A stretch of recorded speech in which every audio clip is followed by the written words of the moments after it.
Bismillahirrahmanirrahim. Assalamualaikum warahmatullahi wabarakatuh.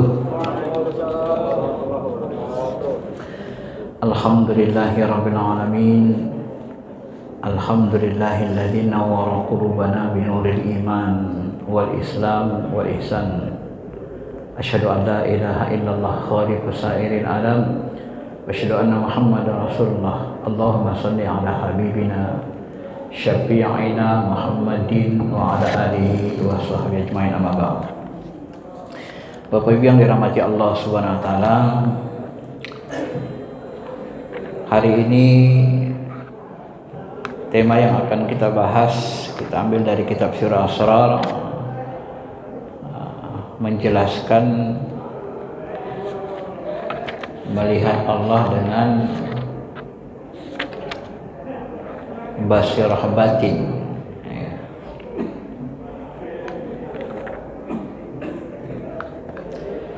Dan hijab-hijabnya, ini tergantung waktunya nanti.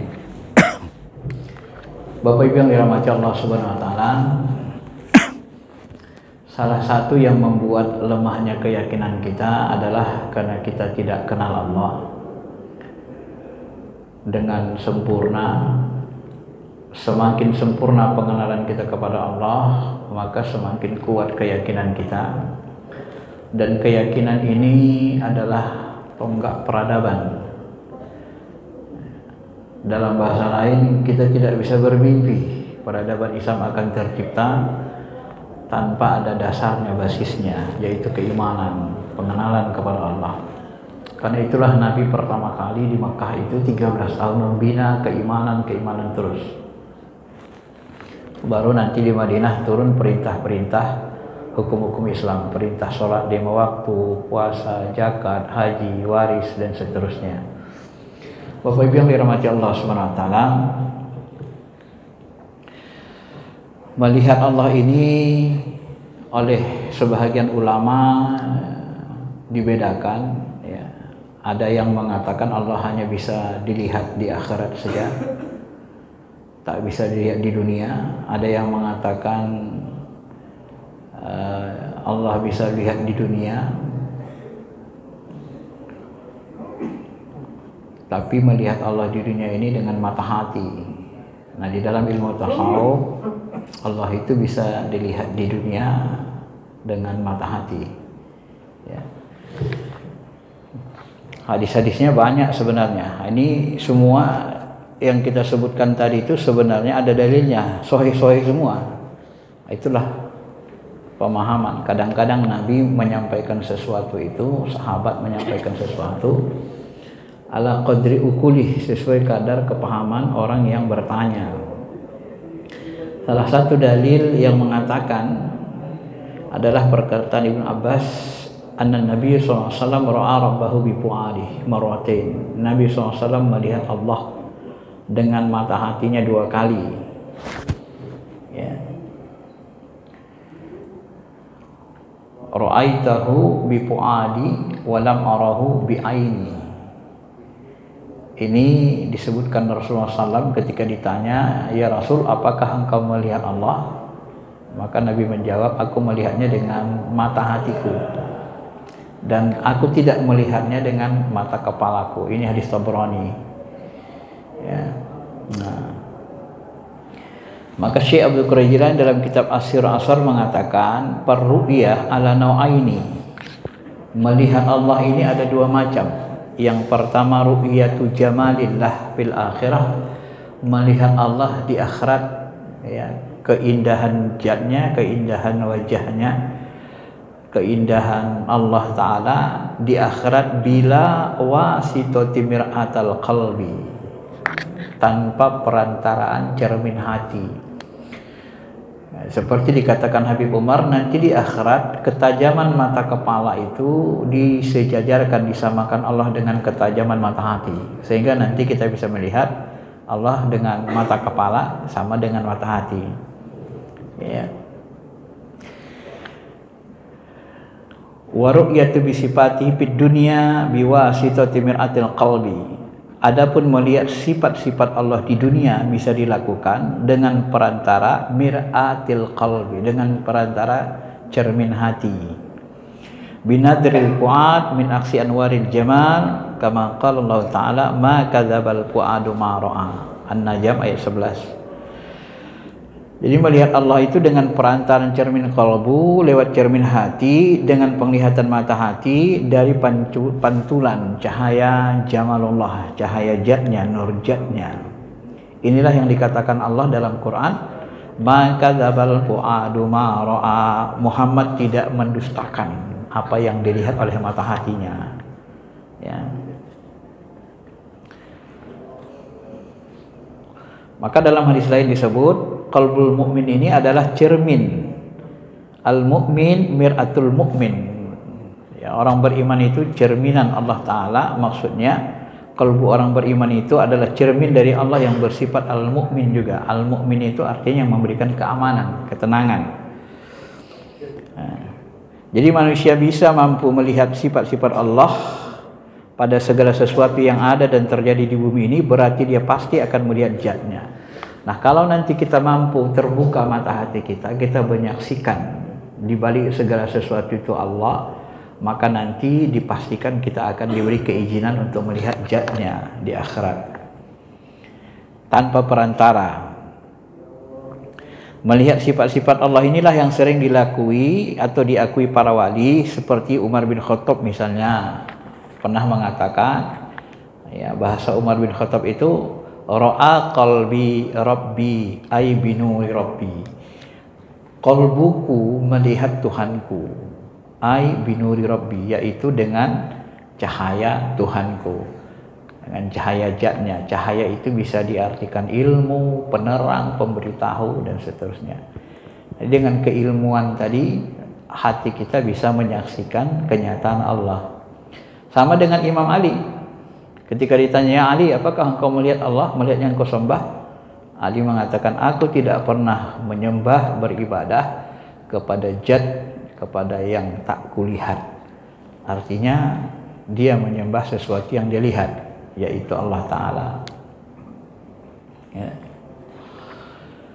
Ma'asyiral muslimin, Bapak Ibu yang dirahmati Allah. Nah, bagaimana supaya sampai kita melihat nur zat Allah ini? Maka sebenarnya di dalam bab berikutnya ini beliau menyebut kita harus bisa menembus bayanul hijab julumaniyah wan nuraniyah. Kita harus menembus hijab-hijabnya. Ya. Kalau Al-Ghazali punya istilah sendiri, tapi sama sebenarnya. Hijab yang harus kita lalui itu hijab kegelapan. Kemudian hijab cahaya, ya. Syekh Abdul Qadir Jilani juga mengatakan sama. Yang pertama hijab yang kita lalui hijab julmaniyah, kegelapan. Wa man kana fi hadhihi a'ma fid dunya, ya man kana fi hadhihi a'ma fa huwa fil akhirati a'ma wa dhalla sabila.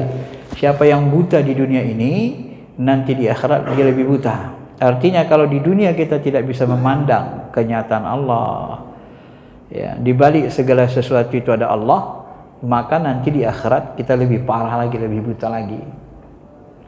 Di dunia aja hati kita tidak bisa memandang. Maka sebagian masyayikh itu menyebut di alam kubur, di alam ruh kita itu memandang pakai ruh. Di alam akhirat, surga neraka nanti baru memandang pakai jasmani dan ruhani, disatukan lagi. Tapi di alam ruh, di alam kubur, itu jasad kita itu terbaring di kuburan, ruhani kita hidup. Nah, disitulah kita berdialog dengan ruh, dengan rohani.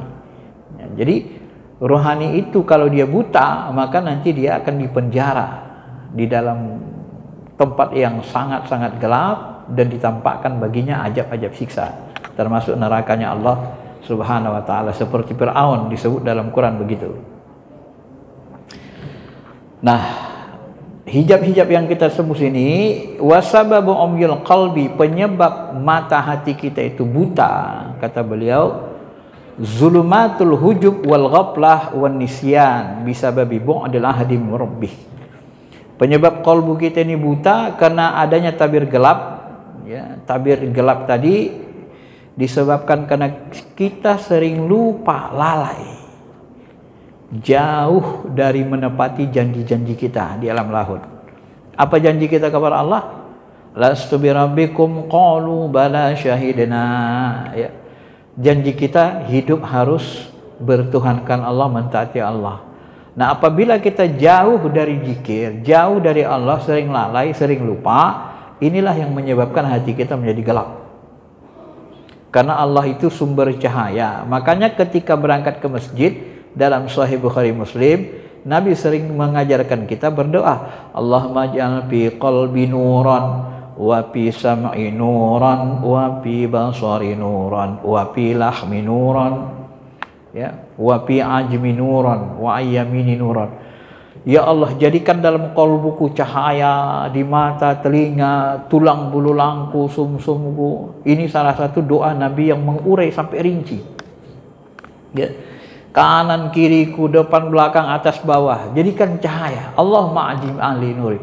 Sehingga jasmani dan ruhani kita ini bisa menerima cahaya Allah. Karena dialah Allahu nurus samawat. Dialah sumber cahaya. Dialah sumber pengetahuan. Jasmani kita, rasa kita bisa menyaksikannya dengan cahayanya. Kita bisa memandang, kesadaran ruh kita menyaksikan bahwa di balik segala sesuatu itu ada Allah.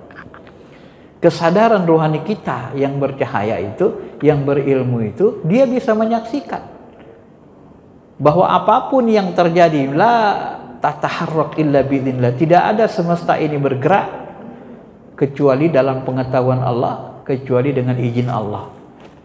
Tidak ada yang bisa bergerak kecuali setelah mendapat izin darinya. Inilah kuasanya Allah Subhanahu wa taala. Ya. Kenapa kita sering lalai, kata beliau? Ini disebabkan kebodohan kita terhadap masalah hakikat ketuhanan. Kita bodoh, tidak mengerti, tidak mau memahami hakikat ketuhanan, ilmu ketuhanan, hakikat Allah. Kita tidak mau mengenali Allah serinci-rincinya, sesempurna-sempurna yang kita mampu. Tak kenal sifatnya, asma'nya. Kita malas berzikir sehingga kalbu kita tak bisa menatap asma'nya. Padahal di balik cahaya yang kita lihat ini ada dirinya. Di balik gerakan-gerakan semesta ada dirinya. Di balik orang bergerak, wallahu khalaqakum wama ta'malun, dialah yang menciptakan perbuatan gerakan itu.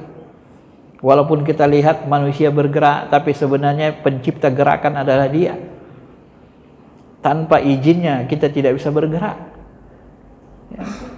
Nah, inilah, mampu nggak mata hati kita memandang seperti itu? Kalau belum mampu, berarti kita masih terhijab oleh kelalaian, kegelapan rohani. Sehingga Abu Bakar mengatakan, aku melihat Allah dulu sebelum melihat segala sesuatu. Karena Allah dulu lebih ada. Nah, ini ruhani Abu Bakar, mata hatinya. Kalau Umar mengatakan, aku melihat di balik segala sesuatu itu ada Allah. Kita lihat jam bergerak. Siapa yang membuat jam itu bergerak? Yang membuatnya ada energi baterai. Ada di situ energi, ada listrik, ada api. Api itu dari mana munculnya? Api itu munculnya dari baterai. Baterai itu dari mana? Dari komponen-komponen. Komponen itu dari mana? Siapa yang membuat atom itu bergerak? Komponen itu bergerak, menghasilkan energi. Maka kita akan menyaksikan dia. Ini yang disebut dalam filsafat dengan causa prima, penyebab awal. Ya, penyebab awal segala sesuatu adalah Allah. Tanpa Allah, la ilaha illallah, tidak ada yang muncul. La maujud illallah.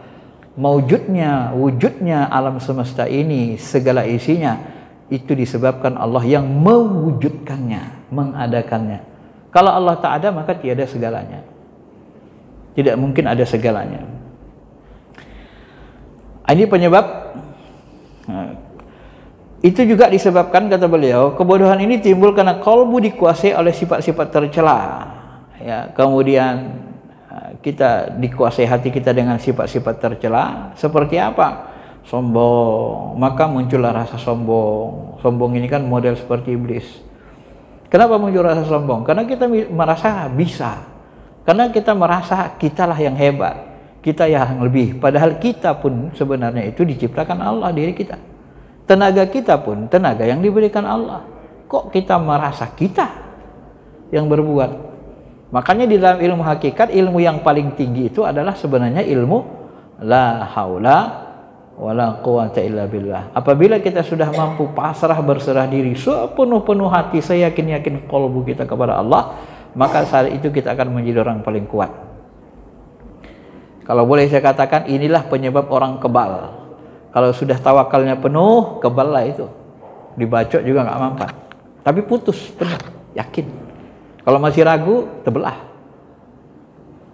Tapi kalau sudah penuh tawakalnya, tidak belah. Ya. Begitu juga kalau kita dihantam sesuatu yang tidak baik, apakah bentuk nyata atau gaib, tawakal saja, pasrah ke Allah. Kalau sudah putus penuh tawakal kita ke Allah, la haula wala quwata illa billah, yang ada hanya Allah, kita tidak ada, lebur kita. Ya, kita hilangkan diri kita, keakuan kita. Yang ada hanya Allah, ya sudah selesai semua. Maka kalau kita dalam posisi dapat masalah dunia yang seberat-beratnya pun, ya keluarkan aja semua unek-unek itu. Lepaskan diri kita dari diri kita, rasa kita, roh kita, keluarkan dari badan kita, serahkan ke Allah Subhanahu wa taala. La haula, ya Allah, aku enggak sanggup. Kau lah yang maha kuat, aku maha lemah, hambamu, ciptaanmu. Kau yang ciptakan segalanya. Maka akan datanglah Allah, berikanlah, dalam bahasa Allah itu kan, wa may yatawakkal 'alallah fahuwa hasbuh. Siapa yang bertawakal kepada Allah, dialah yang mencukupinya, menyelesaikannya.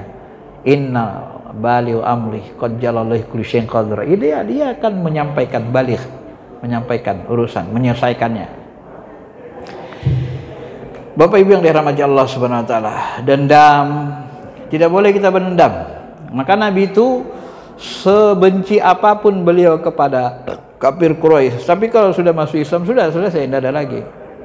Abu Jahal punya anak namanya Ikrimah, masuk Islam. Ikrimah ini jadi ulama tafsir. Tak ada sedikit rasa benci dari Nabi. Ya, semua kebencian itu sebenarnya pada sifat kekufuran itu. Pada saat manusianya melepaskan diri dari sifat kekufuran, maka hilanglah benci. Maka dalam Islam itu tidak ada dendam. Dan dia pun bisa berbuat begitu sebenarnya, di baliknya itu Allah ingin mendidik kita sebenarnya, ya. Dengki, kikir, dengki ini kan ibarat kita tidak terima dengan pembagian Allah Ta'ala. Nahnu qasamna bainahum ma'isyatahum. Kamilah yang membagi-bagi rezeki kepada kalian. Kalau kita masih iri dengki, berarti kita tak ikhlas dengan cara Allah, cara Tuhan membagi-bagi karunia-Nya. Kikir, wah, kikir, ini kikir termasuk kita seperti nggak percaya. Padahal kata Allah, kalau kita impakkan harta kita akan dibalas Allah, diganja dengan baik.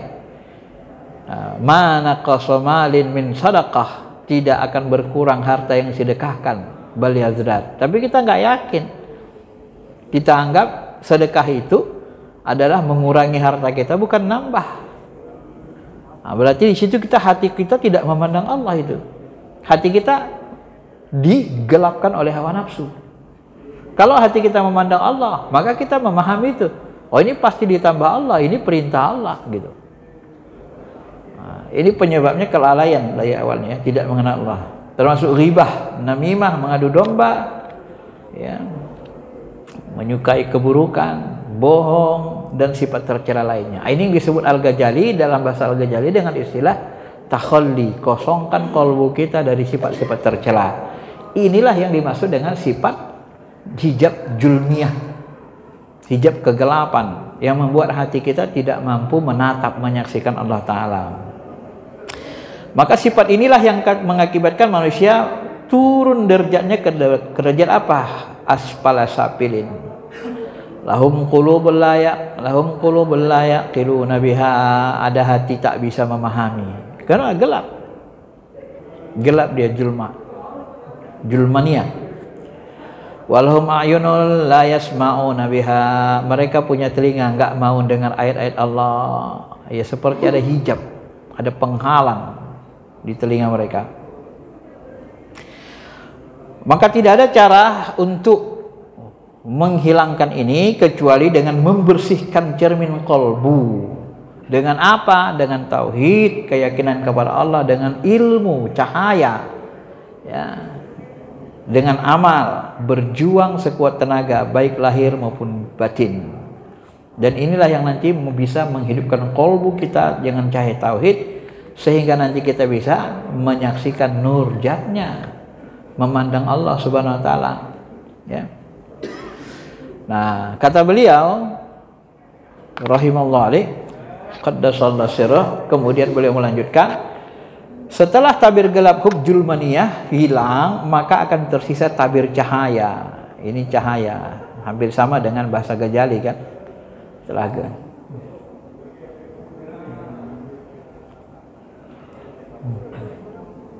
Hijab cahaya. Maka yang tersisa adalah tabir cahaya, dan pada saat itulah ia sudah basirah, ia mampu melihat dengan penglihatan ruh, menerima cahaya asma, cahaya sifat Allah secara bertahap. Hijab-hijab dalam bentuk cahaya akan sirna dengan sendirinya, dan dia akan diterangi dengan cahaya zat. Hijab cahaya gini Pak, hijab cahaya itu hijab ilmu. Ilmu itu kan masih sesuatu selain Allah. Nah, maka nanti keimanan kita, pandangan kolbu kita berlapis-lapis, bertingkat-tingkat. Kalau Al-Ghazali mengistilahkan begini, mengetahui sifat Allah dengan makhluk beda dengan sifat Allah Rabbul Alamin. Ini pengetahuan, ini cahaya. Penggerak langit adalah malaikat, Allah penggerak utama. Ini ilmu juga, ya.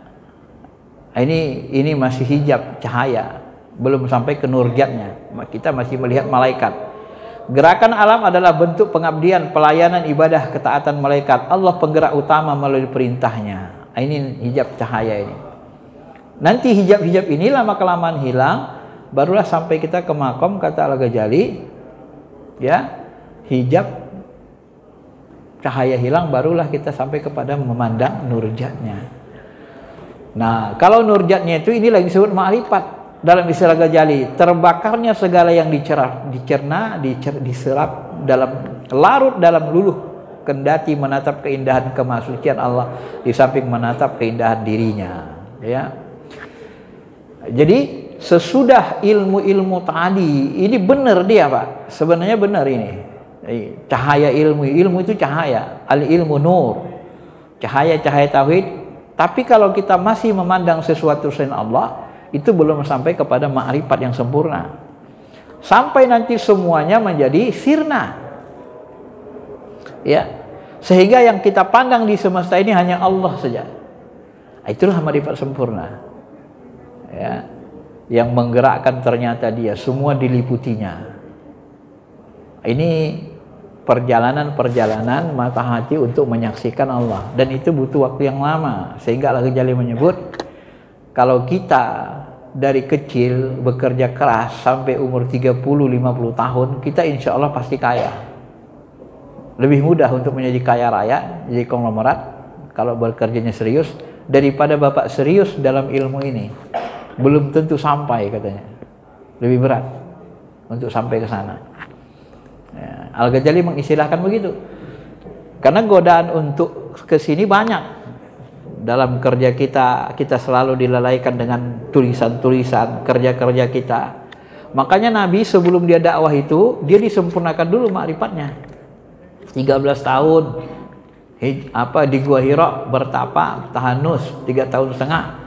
Udah semua buka mata kolbunya, terhijabnya terbuka, sampai bisa melihat malaikat Jibril. Kita bisa melihat malaikat itu Pak kalau mata hati kita kebuka. Kalau mata hati nggak kebuka, ya nggak bisa melihat. Gimana kita melihat malaikat? Kita alam malakut aja nggak bisa tembus. Nah, itu pertanda bahwa mata hati kita masih banyak hijabnya kan. Kalau Nabi kan bisa lihat Jibril, dia bisa lihat ruh-ruh para nabi sholat bersama beliau di mana? Di Baitul Maqdis. Nah, beliau berimam. Ada yang menyebut 25 nabi itu, di belakangnya ada yang menyebut 128.000 nabi yang hadir. Tapi yang paling kuat 25 nabi dan rasul itu hadir. Dan beliau melihat semua itu nabi.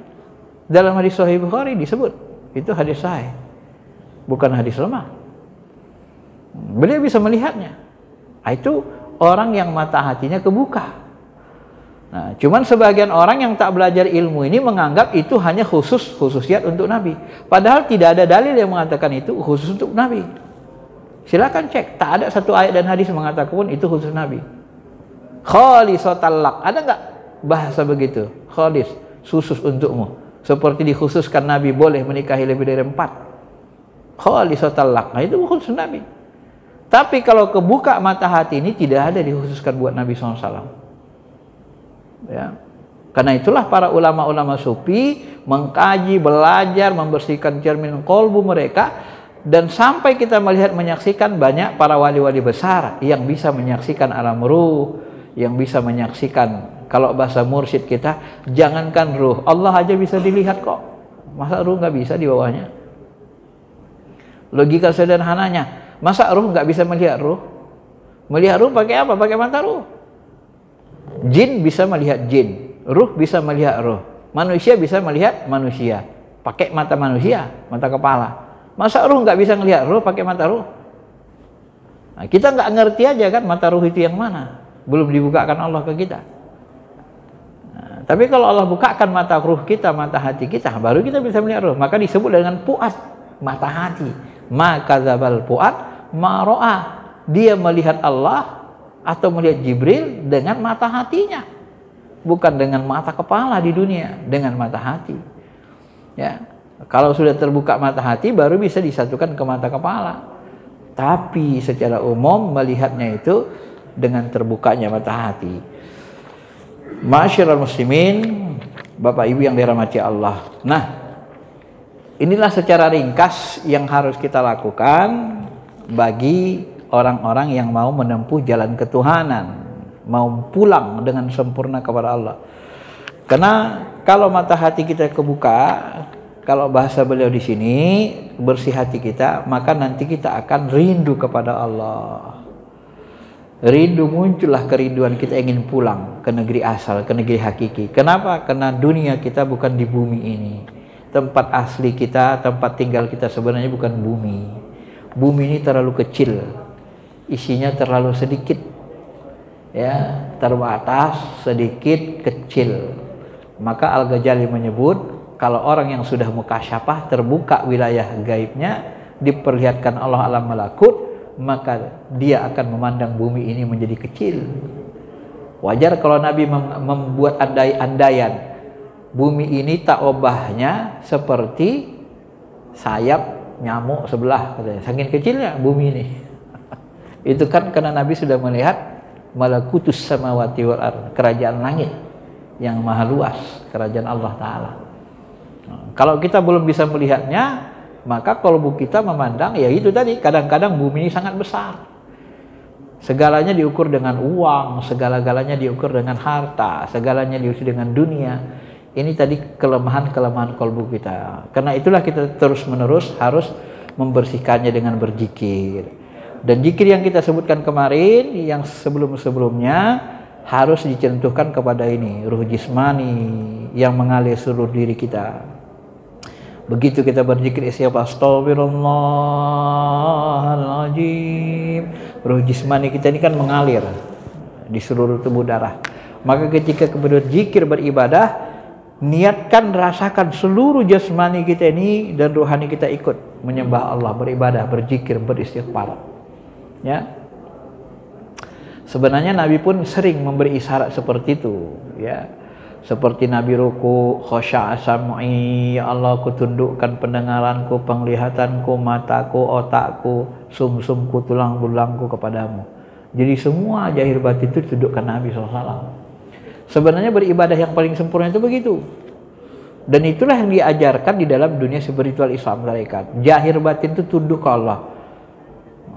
Supaya apa? Supaya dia ikut bersih. Tempat iri, dengki, sombong itu kan kolbu. Ya, makanya kolbu kita harus kita bersihkan. Bagaimana bersihkannya? Ya dia harus ikut. Termasuk dengki, iri itu melekat di rasa, di ruh. Nah, maka ruh ini letaknya, wadahnya kolbu. Di dalam kolbu ini ada ruh. Ya, ruh itu, disitulah letaknya, di rasa itulah muncul rasa iri, rasa dengki, rasa jasmani tadi kan. Nah, itulah yang dibersihkan dengan zikrullah. Teorinya kan begitu, apabila dia masuk kegelapan, iri, dengki, sombong, kemudian datang cahaya, cahaya nur, cahaya sifat, cahaya zat, maka kotoran-kotoran, kegelapan-kegelapan dengan sendirinya sirna. Ibarat kita menyalakan lampu, setelah lampu dinyalakan, maka sirnalah kegelapan. Kan begitu bahasanya. Logika sederhananya. Ya. Apabila hati kita senantiasa tertuju kepada Allah, maka hilanglah ria. Ngapain kita berbuat untuk dilihat orang? Oh, kita menyaksikan Allah terus kok hati kita. Apabila hati kita berbuat baik menyaksikan Allah, maka hilanglah dengki. Loh, dia kan diberi rezeki karena Allah. Kan kita perhatikan, ya Allah, Engkau yang beri dia rezeki, ngapain aku iri? Aku berikan yang lebih baik darinya, ya Allah. Berikan aku hikmah, berikan aku harta yang berkah. Kan begitu. Ini kan bermula dari hati yang tidak makrifat, yang tidak memandang Allah, maka muncul sombong, muncul iri, muncul dengki, muncul hasad, muncul ujub. Nah, itu sebenarnya berawal dari itu. Nah, makanya ilmu tasawuf, ilmu kolbu ini membahasnya di kolbunya itu letaknya. Karena semuanya bersumber dari kolbu letaknya. Ya. Termasuk lalai. Nah, lalai itu nanti kalau bapak-bapak, ibu-ibu, nanti kalau sudah sempurna zikir kita, sampai nanti kita ke makom, tak bisa kita melupakan Allah, itu susah. Kemanapun kita melihatnya, tak bisa kita lagi. Ibarat orang sudah mabuk cinta, mabuk rindu, teringat aja itu, tak bisa lagi. Ada waktunya, ya. Kapan itu waktunya? Itu kalau hati kita sudah kolbu kita sudah hidup. Selalu kita merasakan bersamanya, ma'iyah namanya. Selalu kita merasakan izatainya. Selalu kita merasa berhadap-hadapan dengannya. Sampai-sampai menonton film pun kita melihatnya. Nonton film kita, tapi kita lihat dia. Nah, itu makanya ada ungkapan ulama. Seorang ahli ma'rifat yang main game itu bisa lebih baik daripada seorang ahli ibadah yang sholat. Kenapa? Ini kalau nggak tahu ilmunya jadi fitnah. Ahli ibadah yang sholat dia lalai. Sholat dia yang dia ingat rumahnya, kerjaannya. Kalau sudah kenal dengan Allah, main game pun dia dilihatnya di game itu Allah Ta'ala. Di baliknya itu Allah Ta'ala. Hatinya nggak lalai. Bisa nggak kita sampai ke sana? Itu kalau mata hati kita sudah kebuka. Jahirnya ke jahir, batinnya ke batin. Jahir kita bergerak ke alam jahir, tapi batin kita ke Allah. Itulah bahasakan Nabi. Aku itu jasadku di bumi, tapi kolbu Nabi itu kata ulama di malail a'la, selalu bersama Allah. Maka apapun yang dilakukan Nabi, selalu dia menatap Allah Ta'ala. Itulah rahasianya kenapa ilmu spiritual ini menjadi sangat penting untuk dikaji, dipelajari sebagai jalan kita untuk bisa selamat mengarungi kehidupan dunia, dan supaya kita berjuang, bisa berjuang. Ada semangat kita untuk berjuang untuk kebaikan dunia dan akhirat. Karena kita selalu bersama Allah. Ada kekuatan rohani yang Allah berikan kepada kita nanti untuk istiqomah dalam taat. Baik, saya kira itu saja penjelasannya. Ya, mudah-mudahan bisa dipahami. Ya, ada yang mau bertanya, Pak, silakan.